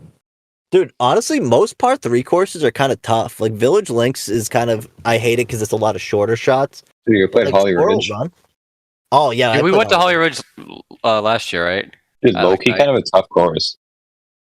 It's fun, dude. I like playing par 3s, dude. I love when we go out to Squirrel Run and shit. Yeah, Squirrel Run. I played there once. That's a fun one we go to. Dude, we can. I played pretty well on that one too, so. I'd be down to go tomorrow. We can go at like 5:30. I also could be down. I can honestly get my haircut after. I was gonna get a haircut tomorrow, but I can wait. Hey, if you come down and play golf, dude. Dude, I'd love to play Squirrel Run tomorrow. Throwing's so much fun. What's the other one that we play that's up by the airport? Village Links. Oh yeah, that is Village Links. Okay. I don't like that course too much. No, I don't like that one. It's not. It's fine when you got to do it. Honestly. Yeah, I mean, yeah. Yeah, it's not like I don't hate it, but I don't know. It's like kind of half the holes are like just in that range that I can't. I'm like in between clubs most of the time. It's like 128 yards. There's a ton of those, and it's like, oh, like enough of this. Like at least Squirrel Run they mix it up a little, but the back 9 gets really tight. Like the fucking, it's like at Squirrel Run. Yeah, it's like 14, 15, 16 are all about the same. I mean, I'm gonna be honest, like Squirrel Run's one of those courses too, where like the last 2 or 3, I kind of give up on. Like I'm just kind of over it at that point. I'm like enough. Yeah, because that one, that one's the one that's kind of like across the street. It's like 125 yards, and then the next one's like 96 downhill. But it's like, and then you get one, and then you think you're done, and then you get that one last one, and it's like an annoying like 145. Yeah, it's like oh my god, like enough of this, dude. I'm ready for like get in the car. Yeah, I don't think I mean, there's been times, but like I almost always kind of give up. What's the other course is the. It's also like pitch black the time we're always done. Yeah, that's true. That's probably another reason. Sandwich Hollows, I think, was the other one. I've almost like 50% of the time I've played there, I've given up by the last 2 holes. Oh, dude, same. I like I don't know. I'm like 3 holes into the back 9. I'm like, yeah, I just want to go home. Yeah, I think I was in the back 9 and I missed like an Sandwich Hollows. No, it wasn't. It was the one you guys were talking about with the utility poles and that sucky one if you have to walk it. Yeah, Hollows. Yeah. Oh, that's Sandwich Hollows. Okay, yeah, I don't know why I fucking just completely. Yeah, that one. I get probably played there 5 times. I'd say maybe 3. We played there a lot when it was cheap. Dude, when I Yeah. was 16, I played there every single day in Yeah. the summer, like twice a day. It was nuts. It was fun, but I hated it. Like, I I don't know. missed like such an easy putt once, and I just like karate, like fucking just hurled my fucking putter into the woods and snapped I it in half. remember And that. it's just it's probably sitting there still, but it's that hole where you. What's the one where it like it's Right it's the before hill. that one we were Yeah. talking about. I It was think. the one you had to yeah. tell me. It's the one with the You have to hill. ring the bell. Yeah, and like but if you Oh, hit yeah. it well, like you pretty much are hit it like right outside the green. Mhm. And like I just like fucking like and there's like the woods around it, and it just nuked it into the woods. I went like 4 rounds of golf without a putter. I was putting with like a wedge. I was so pissed off. Jesus. I think my least favorite hole of all time, and it's kind of just more like a luck thing, is on Brookside, just hole 1, where you have to go in front of like the hole. Yeah, I hate Everyone's that. eating lunch out there, and you just have to go right below them. Yeah, And that's That the hole worst, sucks man. too, dude. There's a pond. Yeah, there's a pond right at the bottom, and like I'm not driving to the pond, but I drive to like right, kind of in front of it, and then I don't really have anything to get it over, and that's every time because I always hit right, so it's always going to be there, like every single time. And it's just, I hate it. The worst is And I when you look like an duff, idiot driving off the thing. when you duff there, dude. It's the worst. That honestly, the worst feeling golfing is when like when we played in like high school and college and they weren't shotgun tees and everyone was standing at the fucking first tee. Dude, absolute worst. Dude, college was like they would have like 10 teams, dude. So you have like 35, 40 people standing around and it's like 7:30 in the morning. You've been on the bus since 5:30 and it's like fucking 32 degrees out. Didn't take any range balls. You're like, oh my god, everybody's fucking watching. Like, I might miss this ball right Dude, now. that's where you like easy swing like a 5-iron, right? Oh, Just, I hope do it goes right down the middle. Like you're like, I'm not showing off here. Like I got that one 150, but it's down the fucking middle. I hate having an audience. I could never really do dude, it. I wanted to kill myself when that guy who crumble was every like time. on her tail was like, we're like, how are you playing? He's like, yeah, I'm 1 over par. I'm like, okay. Nobody hit Even any when we guys in played front with of that us. rando, Aaron, like he was. Yeah, he that's did what I nothing, said. It was but like, just like sorry, just like IOC was knowing he's happy. judging a little bit. He is judging a little bit. And it's like, I don't want you to look at me because I still haven't figured out how to play golf yet. Yeah, that was This is the my best one safe this space. season, too. You guys are my safe space. But yeah, playing golf with strangers is like, it's like it honestly feels like the first time you pull your penis out, and you're like, It is. That's actually Except for Pretty you're not embarrassing. like horny or excited, so like you kind of like are thinking. because you don't feel And our- safe, dude. I guess like it's not like pulling your penis out. I guess it's more like like I'm trying to think of a better analogy. It's a good analogy. But It's normally something I'm where, so like, horny you're trying that to I'm all good. impress someone. So it's like, oh, like I have to pretend I'm good. And then it's also like, dude, if like someone's more of like, I'm very loose with like fucking how you play, dude. Like, Yes, I don't I'm really saying give a shit. I like being relaxed. And like I don't like fucking people like it. I'm trying to. Like, Yeah, I'm not good being rushed Kind of or like anything like that too. Yeah, it's terrifying. Like I went with like I said, like a few weekends ago, I went up with Ben and we played it with 2 randos. Dude, that tee shot was the first swing since like last freaking July. And I'm like, dude, I'm gonna just top this ball. I might miss. I was so freaking scared. There was like people waiting behind us to go. I was like, oh man. Dude, I fucking pipe it down the middle like 250. I felt so good about myself. You're like, I'm good for the day. You ride that high until Dude, you're safe after that. I was just so happy I didn't miss the ball. I was like, oh, fucking striked it. yeah, dude. Because the thing is too is if you play with someone who's like decent, and they're a stranger, and you fucking duff the first tee shot, it's like, oh, this is who I'm playing with all day. It's Yeah. like, you know, they think that because that's what I They think hate when you. someone gets up there.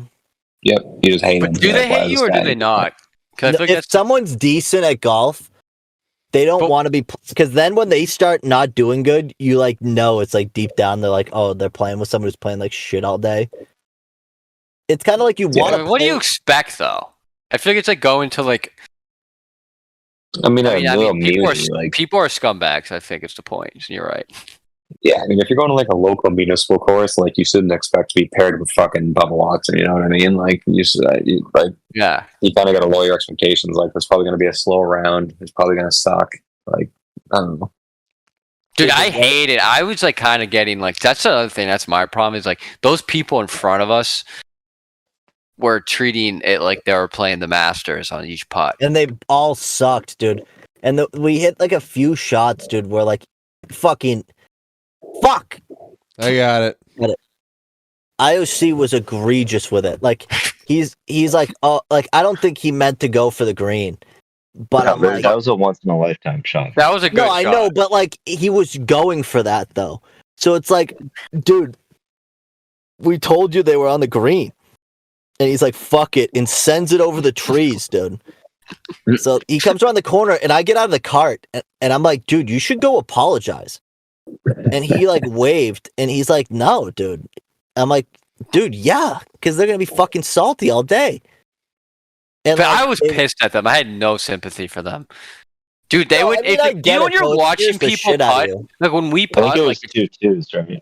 yeah, when we You know? putt, it's so quick, kind of, and you can like. I bet if you're watching, you kind of see how quick it's moving. Like they weren't making progress at all. Like, you could actively see them not like moving closer because obviously they were putting from like the edge of the green every time, and like it would be like a good 10 minutes of them like reading.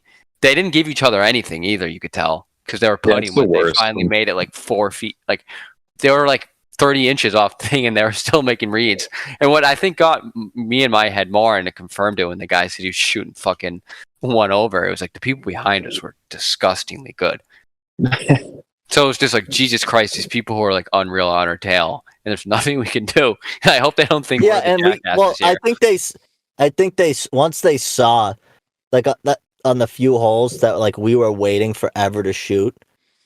Like that, Yeah. The only reason, like on the third hole, I was like, or fourth hole, I was like, yeah, you guys shouldn't fucking wait there. Because first off, you're on a par 5. I knew you guys weren't gonna get there because you guys were like, oh, it's too. Dude, my depth perception was so bad for like an hour. I was trying to tell you. I'm like, I just couldn't see, dude. I couldn't see shit. I'm like, dude, you guys are 270 out. They looked like they were like fucking 5 feet in front of me.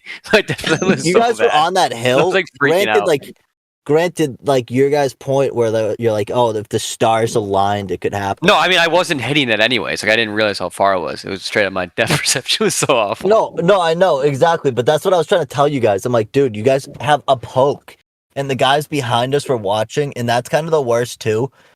When people are waiting already, and then it's like you're waiting for a fucking ridiculous shot that you know that realistically you're not gonna make. Like that's why half the time, dude, like I hate being rushed, but like I lose that fucking feeling once you get to like 9 or 10. Because then I'm like, everyone's kind of, if it's not terrible, everyone kind of knows the deal. Yeah. But like if you're on the third hole, you don't want people behind you to think, because then you can't be fun. You got to be like kind of like you're playing catch up at that point. Like I hate setting the pace. It's like driving on the highway, bro. I don't like setting the pace. I like fucking. I like being the caboose, to be quite honest. That's the best. Yeah, dude. That's why I like playing in the afternoon. Besides the fact it's cheaper, it's like people who aren't as good play in the afternoon. Like a lot of people who are like decent try to go in the morning to get it done. It's like getting the tracks in when you're skiing. Get the corduroy tracks in. Yeah, no, 100%, yeah, right. and you're done. You're like a 5 a.m. tea time. Some psychos out there, dude. So the worst is when fucking people like kind of know that's the vibe, and then you're like behind a group who sucks because it's like, oh, like you guys are having fun, but like the afternoons when people are like, because like for the most part, you know, you're getting your round done. You don't really have anything to do after the fact. You know what I mean? Like if you're playing in the afternoon, like you're okay setting it being your day. Yeah. Dude, I was playing with my buddy over at Scottish Highlands in Salem, and this is absurd. We got paired with like this wicked old couple.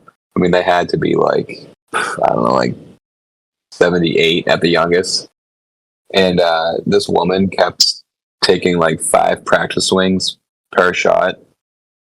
She would hit the ball like 40 yards every single time. I almost lost my fucking mind. I swear 9 holes took like 3 hours. Dude, we had a similar experience, but it was like these kids who were hammered. And We were at like I think it Was was this Crosswinds? Was yeah, was dude, Zach? and it was a 6-hour fucking round, dude. No. Oh, didn't we have a guy with us who was like a PGA fucking, or is that a different time? Like he was That like a might have been a caddy. different time. He was like the fucking caddy who was piping everything. Like he was like hitting 2-irons, just like hitting like Jesus. nuclear missiles. Yeah, but I remember, weren't they fucking taking their shoes off though, Coop, and on the green? Yeah, they were taking their shoes off. They were running around. They were fucking leaving clubs, and it was like no one was in front of them, bro. So like there was like 3 or 4 holes where like 3 groups were stacked up, and no ranger came out. And you're like, dude, this fucking sucks, man. Crosswinds is like nice enough where I almost like treat it like a private course. It's more of a because like it's a more of a It's respectable. I feel like it's decent quality. It's it's a step below Waverly and Pine Hills and all those. But I'm not mad. Like I kind of get excited to play that course. I mean, it's a fun layout. It's a fun layout, and I don't think I've ever played that one actually. We've played I think a bunch. You definitely have, dude. There's Crosswinds? 27 holes. I don't think I've played it. We've gone to the driving range a million times. Yeah, I go to the driving range all the time, but I always assumed it was like really expensive. No, it's like $40. No, it's like 60 after 2. It's still not bad. We should do that sometime then. 100%. We need to find the courses near us. Maybe I did, but yeah, dude. There's I don't know. I like Waverly a lot. Waverly's just expensive, man. I do love Waverly. And the thing with Waverly, dude, is when you get like expensive like that, it's kind of like Pine Hills, dude. You don't really want to be shitty at those courses. I never played Pine Hills. Me neither. It's pretty fun, man. It's a really tough course. It's like one of those things that like I played. It's a Nicholas course, right? Nicholas and a Jones. Hmm. I played the Jones like the last 4 times, bro, and I hate it. It's like a way. It doesn't I've never like played Pine Hills. It doesn't like mesh with my play style as much, which sucks because it's like a difficult course mixed with that. Like the driving isn't normally bad, but it's like the greens, bro. It's like a lot of elevated, really protected greens, and it's just like weird yardages, kind of. Where it's like the Nicholas is a lot more like a course that you'd play down the Cape, where it was like kind of like more of like you had like a fairway kind of like leading into the green, and you could kind of take a more low shot. Like I like playing like that because it's like, oh, like if I have a fucking 175 yards out, I don't need to go at the pin or lay up. I can kind of just fucking play a safe shot and maybe it'll roll over, that kind of thing. Yeah. The Jones course, the greens are very like they're very wide, but they're very narrow. Whereas the Nicholas course is more like they're kind of narrow, but like they have more length to it. Have you ever played the Old Sandwich? No, I think it's like if you step on that and you're not a member, I think they like molest you or something. See, I was gonna say, what kind of course is it? Is it supposed to be a good course or is it just private? It's like bullshit. It's supposed to be insane. It's supposed to be like I remember Potter tried saying he got on there. I was like, no, you didn't, dude. Shut up. My friend works security. If you know a member, you can. If you know a member, you can. But like, it's like. Is this for like rich people who aren't as rich as they think they are, or like actually rich? No, I think it's for actually rich people.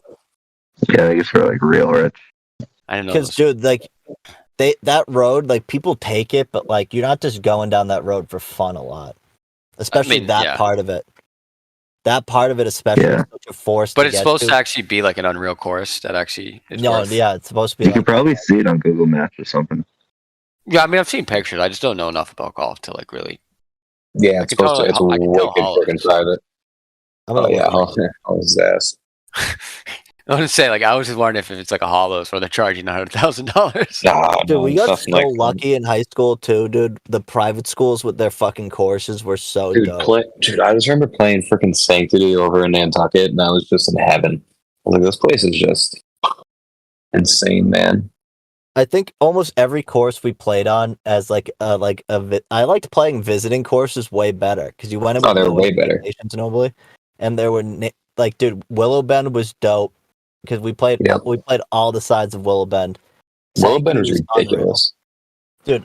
New Seabury was. I love New Seabury. New Seabury was shorter though. It was a lot more. I remember I got smoked there.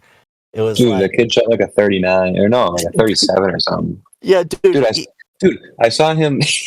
Not that I don't know. Probably I think it was out of high school. I was at the bank, dude. I was like casting a check or something, and he was the freaking bank teller. Dude. Wait, who? Small world. This kid Oh. this kid that absolutely destroyed Cooper in this match. The kid shot like a 36. And I was, dude, Dude, I remember when you beat my buddy in that match? He goes, dude, I played out of my 9 that day. Dude, I remember the first few holes I hit good shots. Like I think like I like either bogey or parred, and I'm like, okay, I'm doing all right. And then, dude, he just kept on hitting these shots. And I played this kid probably for 3 years. Like I played this kid a lot in the 3 years, and I beat him more times than I didn't. And this kid just went out there and hit every single green, dude. Was making every single putt. He was not shaving strokes either. Like you couldn't even say the kid was cheating because like we were counting. Right down the middle, we knew. Dude. Yeah, like we knew. I was like, this kid is playing the best round of his fucking life. Dude, I remember getting to the 5th hole after losing all 5 in a row. I'm like, well, good match. Like that's just, I think I stole like 1 hole from him. I think I won like 1 or 2 holes at most. I might have won 1 and a half one. I think I won That's like 18 insane. when he didn't fucking care. And I think it was one of his only bogeys, dude. So I was like, it was like the only hole I have to won. I remember I didn't get shut out. And dude, I was like, that was one where I just took the hat off, and I'm like, I lost that one. Because like dude, normally when you played, like that was the best part of match play, dude. Because you'd play, and the first few holes, it's like you could feel the person out, and then you kind of knew, like you could kind of like read the match, and it was like a lot more fun because it's like, oh, he just fucking did this stupid shit. Like I could kind of take a different approach, or like you had to fucking be aggressive with it. Like, Yeah, you can definitely tell. Like, do I have to outdrive this guy? Do I have to, beat him in the short game? You can definitely tell within the first 2 to 3 holes, like And where you really need to exceed. It's cool. The best is watching people fucking collapse, dude.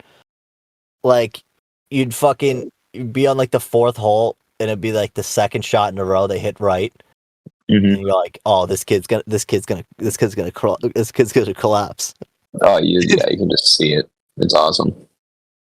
And then you just be like, all right, there's 5 holes left. I'm at least gonna take 2 before he hits another good shot. Dude, how long did those games take in high school? I mean, they were like an hour and 45 minutes. They weren't I was gonna say like a couple hours at the most. It wasn't bad at all. Dude, 9-hole matches were fun though, because it's like they were so unpredictable. Like, and yeah, that's true. It's like, I liked how it wasn't just like you got 1 point for winning the match. I like how it was like, oh, you got fucking 4 points. Like that's how many points the team gets. Because it's like soccer. It's like a soccer fucking game. Yeah, dude. Because it's like normally what would happen is like the first 2 groups are gonna be like pretty close. Like the 3-4 spot where Havey and I played. Like, dude, it was great because like more often than not. Yeah, more often than not, it was a battle, but like you'd get a few teams, dude, where they'd have like the people who are like newer to the team, but they're not like fully there yet, and you just fucking. There's like a few teams, dude. What was the school, dude, when we played and we were like playing like 8th graders? Like Monomoy did it once. The kid, it was filthy, but the dude, I think the Monomoy kid. Oh my god, I gotta talk about this Monomoy kid, dude. Was that the kid that pulled up the fucking rule book on me? Oh no, that was the other Monomoy kid. That was the home match, and we played him at the pants. We played him at Eastward Ho, right? Yeah, and that's when I played the 8th grader, and I couldn't hit driver like that. I completely lost my driver the last 2 weeks. And like I was hitting a 5-iron, and that whole course was so hard to kind of like not put the ball out there.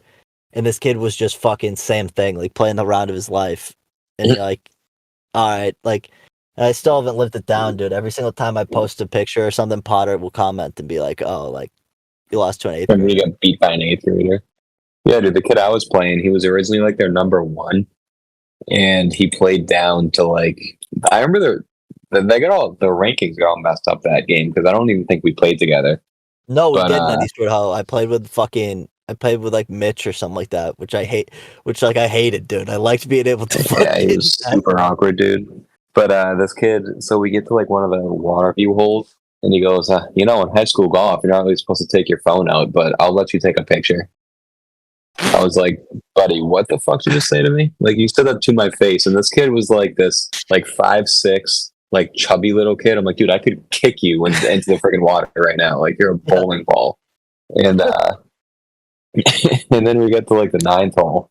And it was like, I don't know, my ball was like OB, but also not OB. And he's like, oh, according to, like, he took out a book, like a little booklet. He's like, according to, Rule B, Section C. I'm like, dude, go fuck yourself. Dude, I would have spit on him, dude. Called him a pig. Dude, he was so good at golf, but he was such a little prick. Oh, that sucks. He was good. No. He waxed me. I don't think I won a hole. So, Yeah, why do you care? Yeah, that's the thing. Like, I'm a dude. Like, you're beating me like 8-0 right now. You're gonna pull a rule book on me? Like, what are you? Dude, that didn't happen in high school as much as it did in college. And dude, I would like look at people and be like, "Hey, bro, we're on the worst teams in a fucking Division III conference. Like, why are we doing this? Like, buddy, we're just here to play golf, buddy. Relax." I missed like 3 putts within like 4 feet on this hole, and I almost fucking self-destructed. It was on like the 13th, 14th hole, and this kid started being a tight ass, and I'm like, "Hey, dude," I'm like, we're fucking gonna be because that year Hunter played on the team, and that was when he was newer to golf. Mm-hmm. And Hunter wasn't even like the worst kid on the team. Like Hunter was like 3 or 4, and we'd fucking come in, dude. And the top player was normally pretty consistent. He was high 80s, low 90s most of the time. And you're playing from the tips on some pretty tough courses, so like that's like pretty standard. A lot of other teams were going the teams who won were going like 82, 79. Like some of these schools, dude, were fucking way too good to be playing us. And like, dude, the kid who would be the worst on our team, you would come in with like a 156. And you'd be like, dude, are you fucking serious? Right, 156. He's like, yeah, man, I hit like 4 balls in the woods on 10.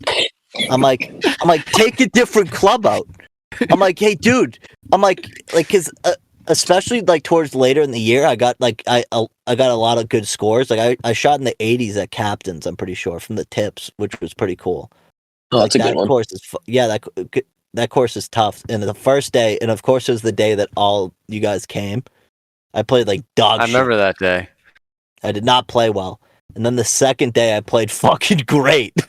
Like when but like dude, I would come in and be like, "Oh shit, like I shot an 89."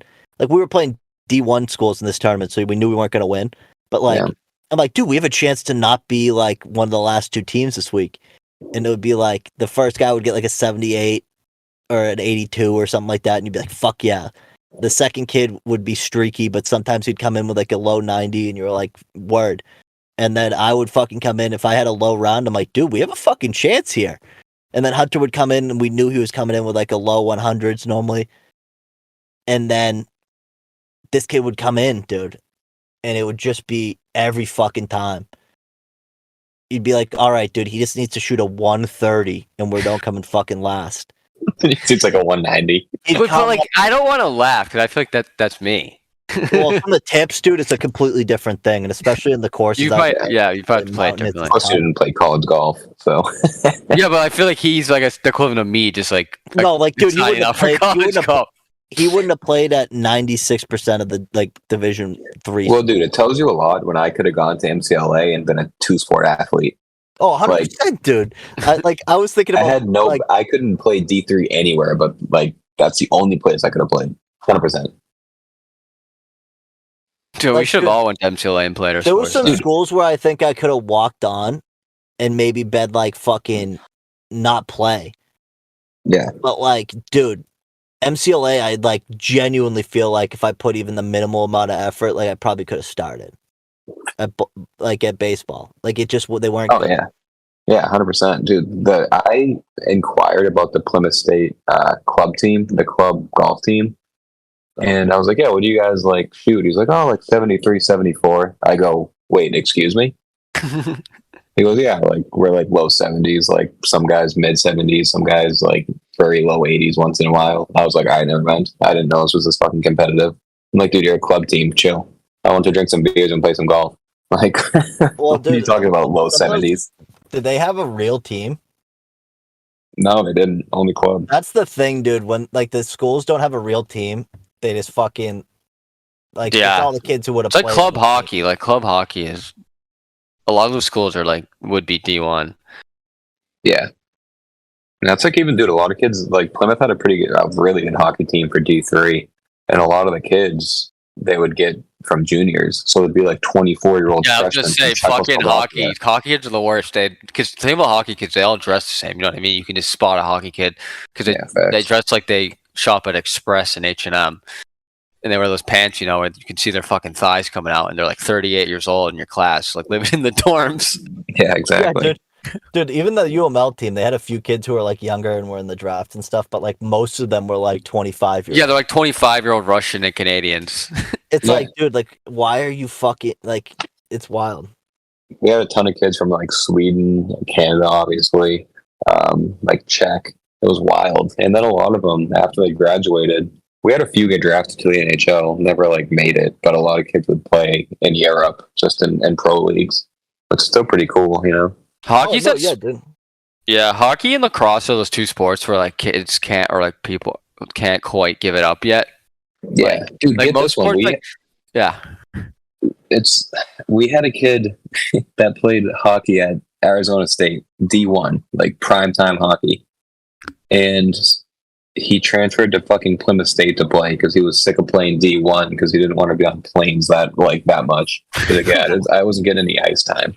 I was like, buddy, you played at ASU. What are you Yeah, doing? why would you leave that? Jesus Christ!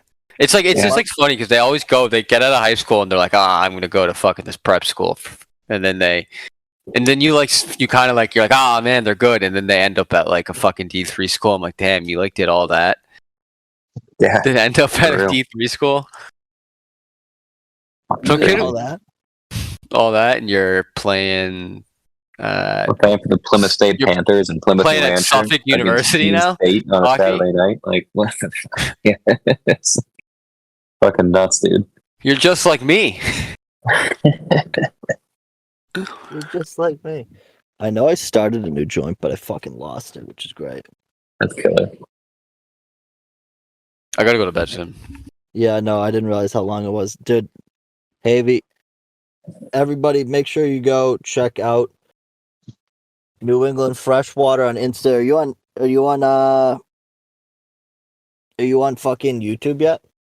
No, I'm not on YouTube, just Instagram right now. I'm just trying to kind of get some more content out there, like in different ways. So try to hone in on that this summer and get some good content flowing. And if it goes well, I'll go do YouTube. Ever heard of this crazy thing called a podcast, dude? You should do that. Do a fishing podcast. A little fishing podcast. I gotta get some advice on how to get started from you. It's pretty easy. You just get a microphone from fucking wherever you get it. I got mine right before like the stores were going crazy. People were buying essentials, and I'm like, I'm gonna go into Target and get a fucking mic. Oh, that's funny. But anyway, go check him out. He's great. Havey, thanks for joining. Procop, you're the best. Glad you're back. Joey, Aaron, pleasure. Yeah, it's a pleasure, boys. Yeah, thanks for having me, boys. Appreciate it. Dude, fucking Havey, of course. It's great talking to you. We should actually go golfing soon. No, 100%. No, yeah. I want to go tomorrow. I can't go Friday.